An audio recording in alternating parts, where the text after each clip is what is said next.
আসসালামু আলাইকুম প্রিয় দর্শক, আমিরুল মোমিনিন মানিক আপনাদের প্রত্যেককে আমন্ত্রণ জানাচ্ছি চেঞ্জ টিভির লাইভ পর্যালোচনায়।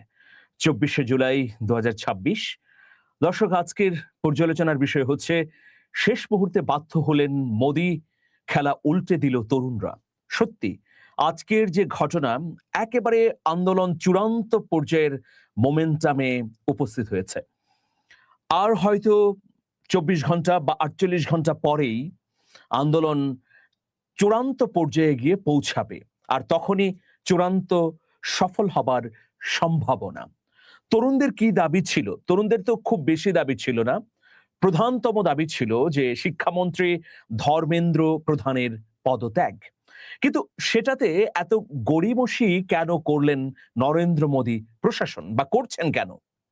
আপনারা সবাই জানেন যে ২০২৪-এর জুলাইয়ে যখন আন্দোলনটি শুরু হয়, কোটা সংস্কার আন্দোলন, তো সেই আন্দোলনেও কিন্তু শিক্ষামন্ত্রীর পদত্যাগের দাবি করা হয়েছিল।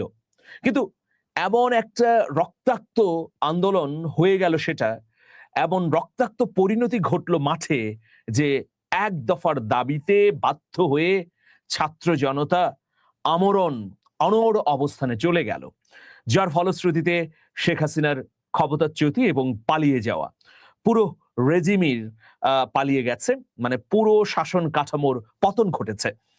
নরেন্দ্র মোদীর সরকার কি সেই পথেই এগুচ্ছে? এর পেছনে কি ইগো এবং আত্মরম্ভিতাই দায়ী? এই প্রশ্নগুলো কিন্তু এখন উঠেছে প্রিয় দর্শক। এই যে দেখুন, এটা হচ্ছে আজকের দুপুরের পরের ছবি। তো কি হয়েছে এই ঘটনা? মেডিকেল ভর্তি পরীক্ষা নিট ইউজির প্রশ্ন ফাঁস, পরীক্ষা বাতিল এবং চরম অনিয়মের দায়ে ভারতের কেন্দ্রীয় শিক্ষামন্ত্রী ধর্মেন্দ্র প্রধানের অবিলম্বে পদচ্যুতি বা বরখাস্ত করার দাবিতে মোদী সরকারকে ২৪ ঘন্টার কড়া আলটিমেটাম দিয়েছে আন্দোলনকারী সংগঠন ককরোচ জনতা পার্টি সিজেপি।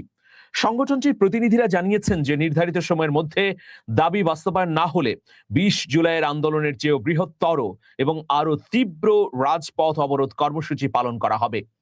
শুক্রবার দুপুরে দিল্লির কনস্টিটিউশন ক্লাব অব ইন্ডিয়ায় ভারতের কেন্দ্রীয় সরকারের প্রতিনিধি দলের সঙ্গে দ্বিতীয় দফায় প্রায় ২ ঘন্টা ব্যাপী বৈঠক শেষে সিজিবির পক্ষ থেকে এই ঘোষণাটি দেওয়া হয়।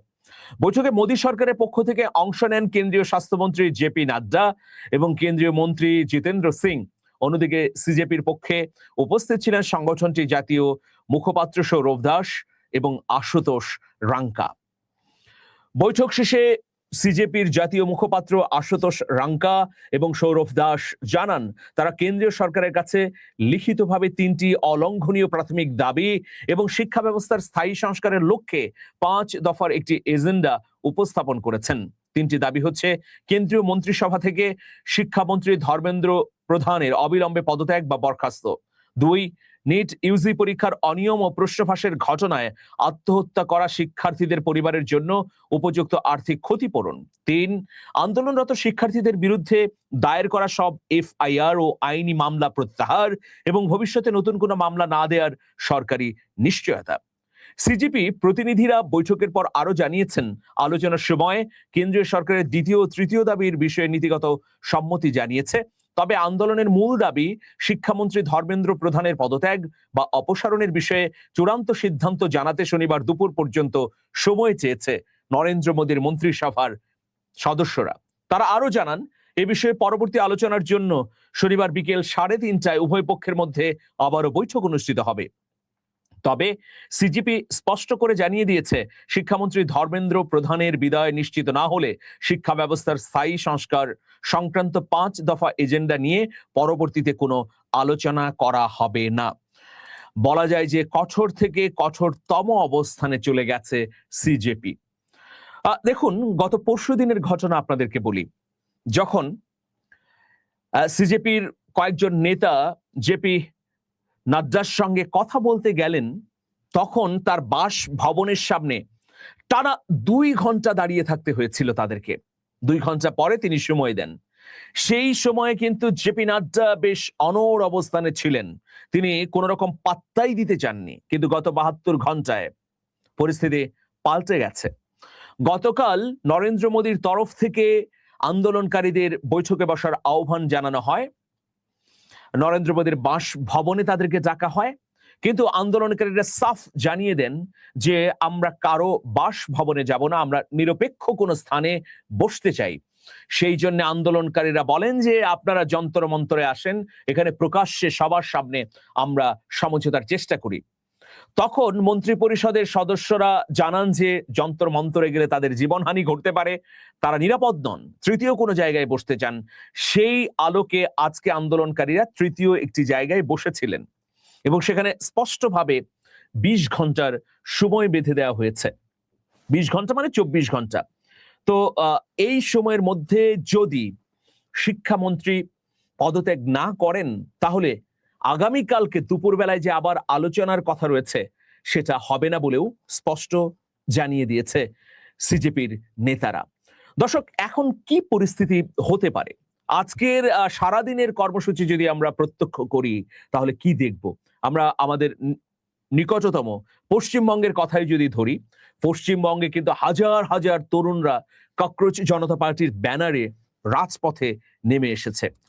পশ্চিমবঙ্গের মুখ্যমন্ত্রী শুভেন্দু অধিকারী হুঁশিয়ারি দিয়েছিলেন যে এই ধরনের তরুণদের বিপদগামী কোনো আন্দোলনকে প্রশ্রয় দেওয়া হবে না, তাদেরকে কোনো ধরনের সমাবেশ করার অনুমতি কলকাতায় দেওয়া হবে না।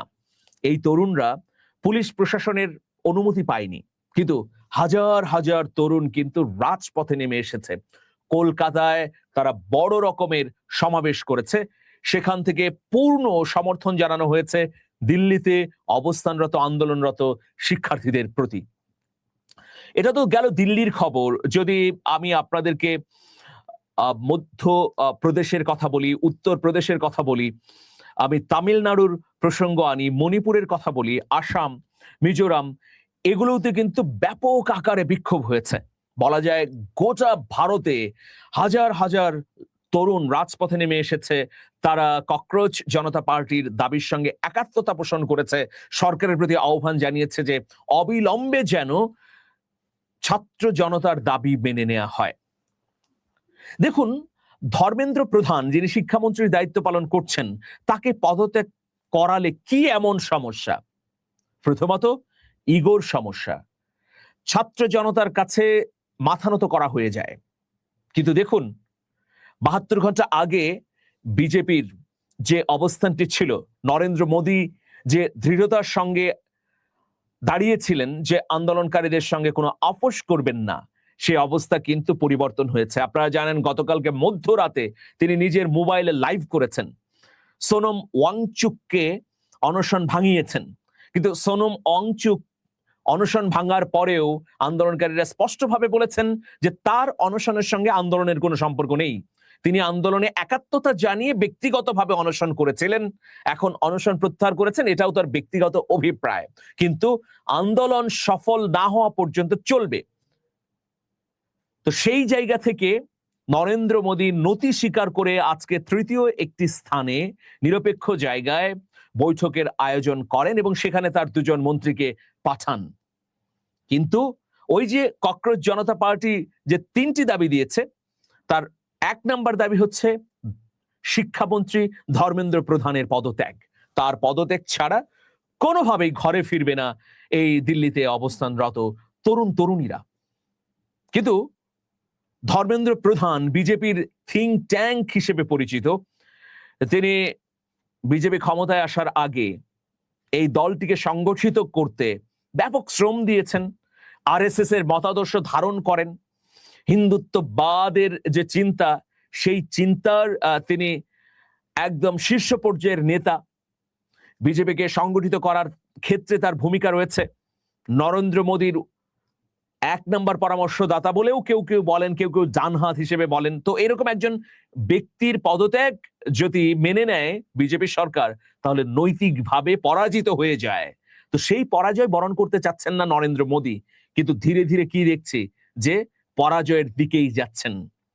শিক্ষার্থীরা সাফ জানিয়ে দিয়েছিল যে আমরা নরেন্দ্র মোদীর বাসভবনে যাব না। সেই দাবি তো মেনে নিলেন ভারতের প্রধানমন্ত্রী, মেনে নিয়ে নিরপেক্ষ স্থানে মন্ত্রীদের পাঠালেন। এখন এই প্রথম দাবি যদি না মানা হয় তাহলে ছাত্ররা কি করবে? তারা বলছে যে 20 জুলাই যে ধরনের আন্দোলন করেছে তার চেয়েও তীব্র হবে আন্দোলন। তারপরেই কি আসলে আনুষ্ঠানিকভাবে এই তরুণরা প্রধানমন্ত্রী নরেন্দ্র মোদীর পদত্যাগ চাইবে, বাংলাদেশে যেমনটি হয়েছে? বিশ্লেষকরা বলছেন যে পরিস্থিতি সেদিকেই যাচ্ছে। যদি প্রধানমন্ত্রী নরেন্দ্র মোদী 1 নম্বর দাবি না মেনে নেন, তাহলে হয়তো সেই পরিস্থিতির মুখোমুখি হতে হবে তাকে। তবে বাংলাদেশের পরিস্থিতি আর দিল্লির পরিস্থিতি পুঙ্খানুপুঙ্খভাবে হিসেব করলে এক নয়। বাংলাদেশে যে ধরনের নিপীড়ন নির্যাতন চালিয়েছিল পুলিশ বাহিনী, বাংলাদেশের পুলিশ বাহিনীর সঙ্গে ভারতীয় বাহিনীও যুক্ত হয়েছিল শেখ হাসিনার ইচ্ছার কারণে। ট্রাইব্যুনালে ইতোমধ্যে এই সংক্রান্ত প্রমাণগুলো কিন্তু হাজির করা হয়েছে। আমাদের এই জুলাই আন্দোলন চলাকালে অনেক পুলিশের মুখ থেকে আমরা হিন্দি ভাষার বচন শুনেছি এবং আন্তর্জাতিক অপরাধ ট্রাইব্যুনালের সাবেক চিফ প্রসিকিউটর মোহাম্মদ তাজুল ইসলাম এ ব্যাপারে স্পষ্টভাবেই বলেছেন যে স্নাইপার সহ একটি গ্রুপ আন্দোলন দমন করার জন্য মাঠে নেমেছিল, যারা দিল্লি থেকে দিল্লির নির্দেশে বাংলাদেশে দমন পীড়ন চালাবার জন্য এসেছিল। দেখুন কি রক্তাক্ত গণ অভ্যুত্থান হয়েছে আমাদের। প্রতিদিন 50-এর অধিক ছাত্র জনতা মৃত্যুবরণ করেছে, কিন্তু দিল্লিতে ছাত্রদের গায়ে ছররা গুলি মারা হয়েছে, লাঠিচার্জ করা হয়েছে, কাঁদানো গ্যাস ছোড়া হয়েছে, কিন্তু এখন পর্যন্ত সমাবেশে গুলি চালিয়ে হত্যা করা হয়নি। নরেন্দ্র মোদী সরকার এটা জানেন যে হত্যাকাণ্ড হলে ভয়াবহ পরিস্থিতি তৈরি হবে, পুরো ভারত অগ্নিগর্ভ হয়ে যাবে, কোন রকম কিছুই নিয়ন্ত্রণে থাকবে না নরেন্দ্র মোদী প্রশাসনের। ফলে এখনো গুলি চালাচ্ছে না। আমার এক পরিচিত বন্ধু শুভাকাঙ্ক্ষী বললেন যে নরেন্দ্র মোদীর দিল্লি থেকে আসা বাহিনী 24 জুলাই ঠিকই আমাদের ছাত্র জনতার উপর আক্রমণ করেছে, কিন্তু দিল্লিতে এখন তাদের ছাত্র জনতার উপর কোনো হত্যাযজ্ঞ চালাতে পারছে না, কারণ সেটা হবে চূড়ান্ত পতনের একটি পদক্ষেপ। দর্শক, আজকে এই পর্যন্তই। সবাই ভালো থাকবেন। আমরা অবশ্যই হাদিকে স্মরণ করি। একটা বই দেখাচ্ছি, হাদি ফিরলেন রাষ্ট্রপ্রধান হয়ে। এটা আমার একটা উপন্যাস। হাদি তো শহীদ হয়েছেন, তাহলে কিভাবে ফিরবেন? কিন্তু এখানে রোমান্টিসিজম, কল্পনা এবং অসম্ভব স্বপ্নের কথা বর্ণনা করা হয়েছে ঘটনার বাঁকে বাঁকে। এমন একজন হাদি বাংলাদেশে ফিরে এসেছেন, যিনি দেশটিকে বিনির্মাণ করছেন সাম্য, মানবিক মর্যাদা এবং সামাজিক ন্যায় বিচারের, মুক্তিযুদ্ধের সেই অমোঘ বাণীকে সামনে রেখে। আগামীর বাংলাদেশ কেমন হতে পারে এই উপন্যাসে তার আমি স্বপ্ন দেখিয়েছি। আপনারা এটি সংগ্রহ করুন যারা আমাকে ভালোবাসেন। স্ক্রলে একটা নাম্বার যাচ্ছে, সেখানে ফোন করলেই আপনার ঘরে পৌঁছে যাবে হাদি ফিরলেন রাষ্ট্রপ্রধান হয়ে উপন্যাস। ভালো থাকবেন সবাই। আল্লাহ হাফেজ।